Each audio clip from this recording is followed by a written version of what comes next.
Welcome to the Grow My Cleaning Company podcast with your host, Mike Campion. If you are passionate about the cleaning industry, you are in the right place. Love what you hear? Spread the word and tell the cleaning world this is the place to be. Want more? Check out www.growmycleaningcompany.com for free online video trainings, free ebook downloads, free blog posts, and of course, all the podcast episodes. Everything you need to grow your cleaning company is at www.growmycleaningcompany.com. And now, on with the show.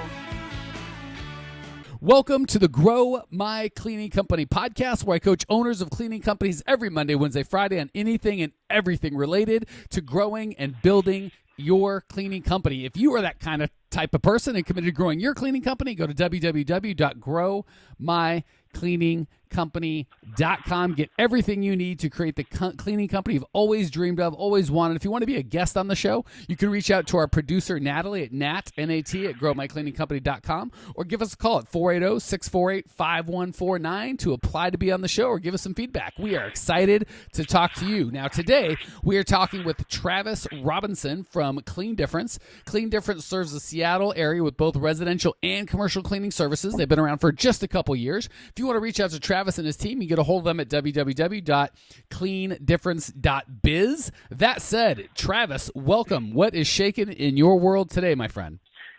Man, not a whole lot. Beautiful overcast day in non-sunny Seattle, Washington, and really happy to be on the show, Mike. Thanks so much for having me. Beautiful. Glad to have you. We're going coast to coast. I'm actually sharpening my skills and tools and at a marketing conference in Jacksonville, calling all the way over to Seattle. So it is kind of cool. In today's day and age, we could be chatting, and we probably got, and I think last check we have people listening from 40 countries.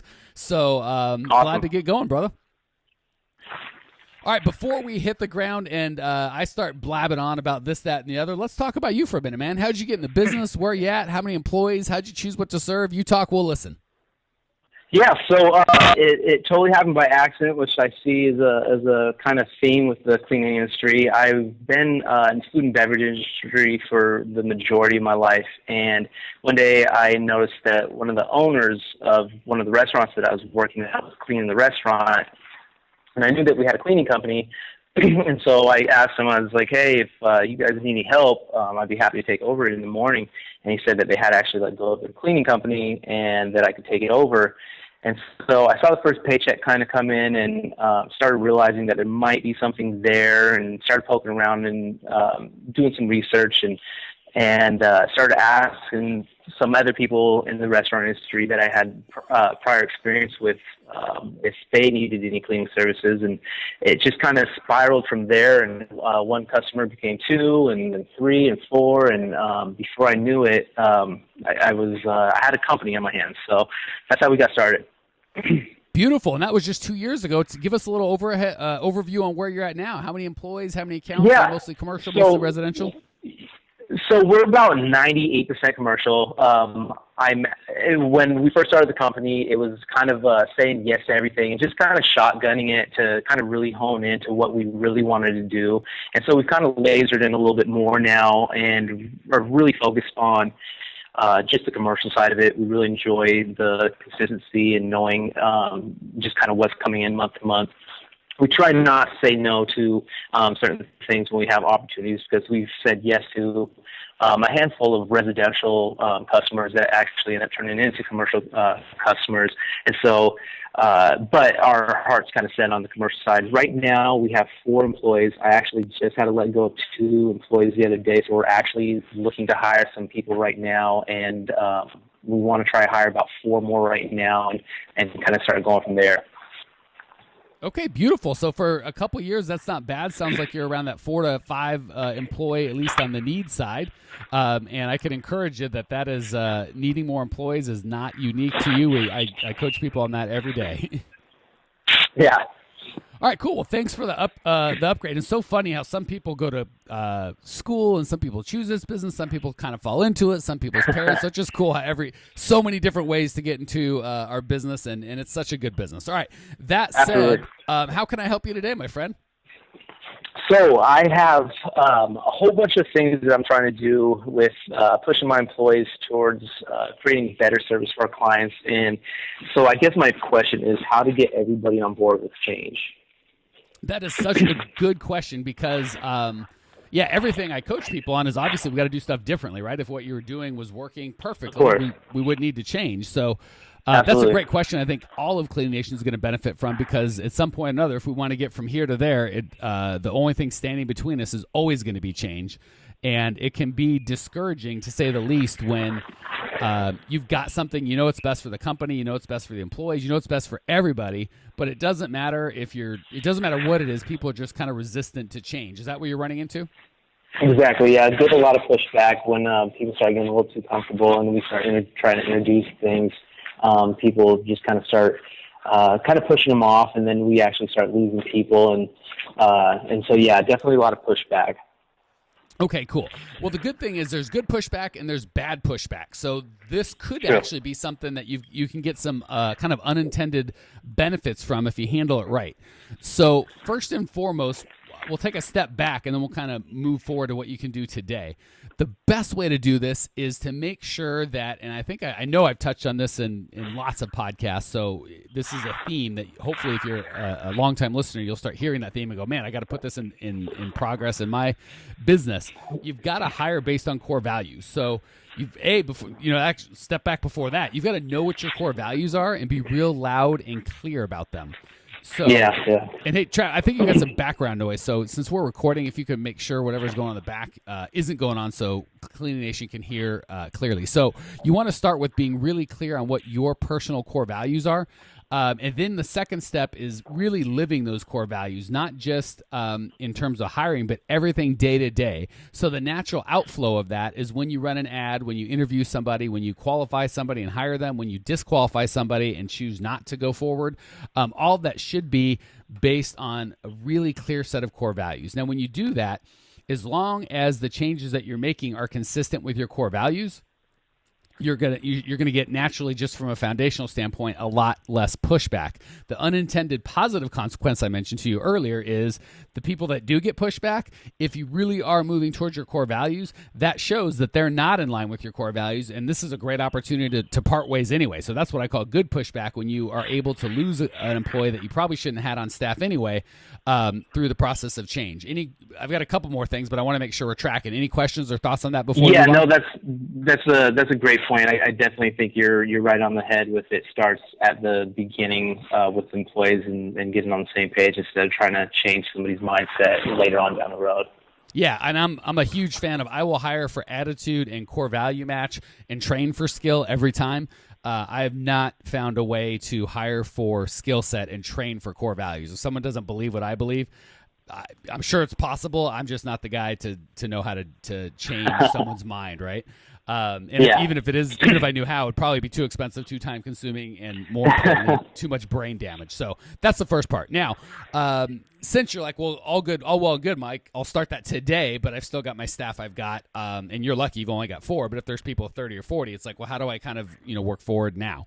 A big thing that I've done is, first of all, I would start with the place. Well, let's just go in order. So the first thing is know your core values, be really loud about your core values, live your core values. That will naturally attract people that agree with your core values and repel people that don't. The next thing is get staff involved with the decision-making process for 2 reasons. One, 10 brains are almost always going to be better than 1. And of course, you're going to be the final decision maker, and that's how it's got to be. So we're by no means hear me saying let the inmates run the asylum. You got to be in charge. But yeah, generally, and it's funny, because I always used it, I don't want to say always, but sometimes I'd start as a tactic in terms of, hey, I'm going to ask and kind of get feedback, but I really know where I want to go. I just want to get buy-in. And then I would end up learning some stuff, and I'm like, I would have never gotten that or gotten there, because guess what? Your staff are the people that are doing hopefully, they should be the people doing the cleaning day in, day out, or performing the service, and they speak with your customers FaceTime a lot more than you do. So a lot of times,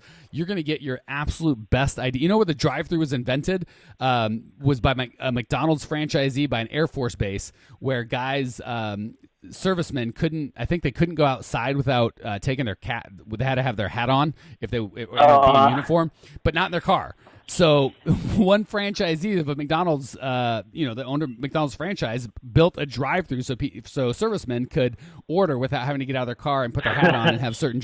And then, of course, that went up, and now we all have drive-throughs. So, again, McDonald's could have said, hey, stop it, shut up, sit down, we're not interested, we know everything. Or they could have just made, however many hundreds of millions of dollars from the drive-through concept. Yeah. So.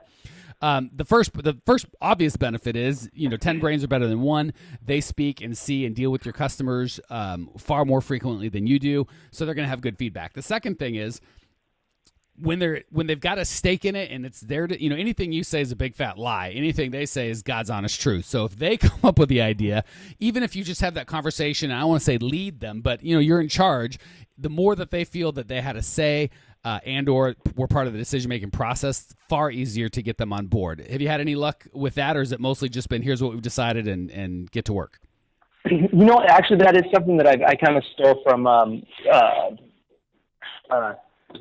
I forgot his name, it's slipping my mind right now, but anytime we do the interview process, I always let everybody know that the best idea is always going to win out, that even though I'm the boss signing the checks, that doesn't matter at the end of the day, because we really want to be around people who have an ability to come up with creative ideas and see ways to do things in a different way, smarter way, safer way. So I definitely encourage people to do that, and it's definitely an open door policy with that. So, yeah. All right. Well, make sure it's that for sure, but also when you're going to make the change. So if you've decided, hey, we're going to implement this system or that system, go to the employees with the problem. Hey, we're having a problem with people showing up on time or customers complaining or whatever. And don't tell them, here's the system we're going to do. Say, hey, remember when I hired you, we talked about the best ideas are going to win. Here's where I need your ideas. Here's the problem we're trying to solve. How would you guys solve it? And ideally come to a consensus. And 9 times out of 10, you should be able to either get them on board with your ideas or they should get you on board with their ideas because you share core values. The 1 out of 10 times or 1 out of 20 times, you're going to have to pull rank and go, this is how it's going to be, but it's going to be that way. And here's why, and I understand your feedback, and they're going to go, at least I was heard. At least he cared about me, and he's not ignorant about the things that are important to me. He knows them, and he's still doing the best he can. So that'll help a lot. Absolutely. Okay, the next thing is admit that it's going to be trial and error. I think as owners, we get really tempted to kind of pretend or feel like we have to know everything, and that's just a lot of pressure to be like, this is the right thing, this is how it's going to work, this is the best decision, everybody get on board because you're going to love it. That sets you up for failure because, I don't know if you're like me, but, I don't know, 80% of the stuff I tried failed miserably, and 10% only failed not miserably, and then 10% actually worked. So I stopped trying to say this is the latest, the greatest, the best, this is going to work.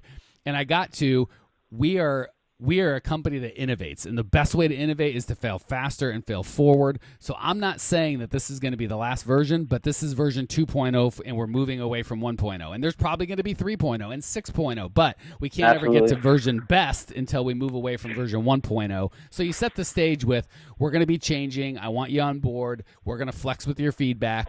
It's a lot less scary than this is how it's going to be forever, no matter what, as opposed to we're shifting and making things better, and it's a constant process. People seem more comfortable with that, and it's more truth, right? It takes the pressure off of you for feeling like I've got to hit everything right all the time or the people won't trust me or follow me. Make sense? Makes total sense. Okay. And I've got one more point, and I'd love to get any feedback that you've got. Let's see. Actually, I think that's really it. So get them involved. Hire for those are my big 3. I thought I had another one. I don't. Get staff involved. Make sure they go with your core values, and come from a place of trial and error, and be totally okay with things going wrong, and saying, "Wow, that was a swing and a miss." Tried and whatever, but even with a swing and a miss, you're usually going to learn something, even like, wow, we'll never do that again because. So if that's how you position it, as we're trying, we're learning, we're evolving, as opposed to the old way was wrong, the new way is right, this is the best way, you're just setting yourself up for failure when it's not the best way, and you have to change it again. You don't want them kind of going, oh, crap, Travis, just read a book or came back from a conference or got coached up by Mike. Here's another roller coaster. That they'll never follow you. It's got to be like, hey, Travis is always out there learning and improving, and I feel I'm excited to be a part of that. So that's a big feedback. Any questions or discussion, any other thoughts before we move on? No, I think that's perfect. Okay, cool. Yeah, and I'd love to, shoot me an email. Let us know. I love, and then Natalie will put on your show notes page, kind of any updates you've got, because I'd love to hear a month or two from now from your employees and how that went. All right, cool. That's a great question, because Clean Nation, it's funny, that we're on our 60th or 70th episode or something, and that's the first time I've been asked that question, and that's a key question, because everything we talk about on this show, or I do in my private coaching, is always going to require change, and if you can't get your people on board with that change, you can jam it down their throats and just arm wrestle them, but it's a lot of work. It's so much easier when not only are they into it, but they're contributing, right? They're telling you, hey, Travis, I've got an idea. Here's what I think. And again, just so you know, full disclosure, a lot of their ideas are going to be terrible, right? So that's just how it is. But you don't want to throw out the baby with the bathwater, and just because 9 out of 10 or 8 out of 10, or whatever the case may be, are not great ideas, don't miss the 1 out of 10 ideas that are fantastic. Like, I don't know about you guys, but my mom's always giving me advice and sending me coupons and just being a normal mom. And it's tough, because a lot of times, just because it's from my mom, I discount it. But a lot of times she'll have some really good advice. So I've got to constantly be saying, hold on, just because it's my mom giving me this advice doesn't mean there's not something good. And same with the employees, right? They'll come up with the kookiest, nuttiest ideas, and you just get used to that kind of auto no. Like, are you crazy? And I'm sure that DriveThru concept we talked about earlier was probably great. Like, you want me to cut a hole in my building and have people drive? Like, are you out of your mind? So my last encouragement is, make sure you're not just giving them lip service with helping you out. Like, and just because a lot of the ideas are terrible, don't leave room for the good ones. All right. Any other questions before we move on, my friend? No, I think you nailed it, Mike. Cool. Well, let's turn the tables, my friend, and let you give some of your big brain back to Genius Nation. We're gonna hit the lightning round. 3 quick questions. You're gonna give 3 amazing answers. Question number 1: what's the best piece of advice you've ever received? Ooh, you know what? I think that the best piece of advice I've ever received, that it doesn't matter if your cup is half full or half empty. The only thing that really matters is that you're the one pouring the water. I think that it's really easy for us to kind of get caught up with what our friends are doing, what our neighbors are doing, what another business owner is doing, when we really don't have all the information. We don't know how hard they've worked, what was inherited, how much school they went to, how many nights that they've had to really grind it out. And so I think that sometimes we just need to be content with where we're at and stay focused with where we're at. And if you're just doing what you need to be doing and you know that, I think that you're going to get to where you need to be. Yeah, I'll give you a corollary of that. One of my favorite sayings is, the grass is always greener where you water it. So a lot of people it's always better. That guy's got it better. This guy's got it better. But you're right. We don't know. We have no clue what they have and haven't gone through. So yeah, grass is always greener where you water it. Question 2. What's the biggest mistake you've ever made in the cleaning business? That's easy. Trying to make everybody happy.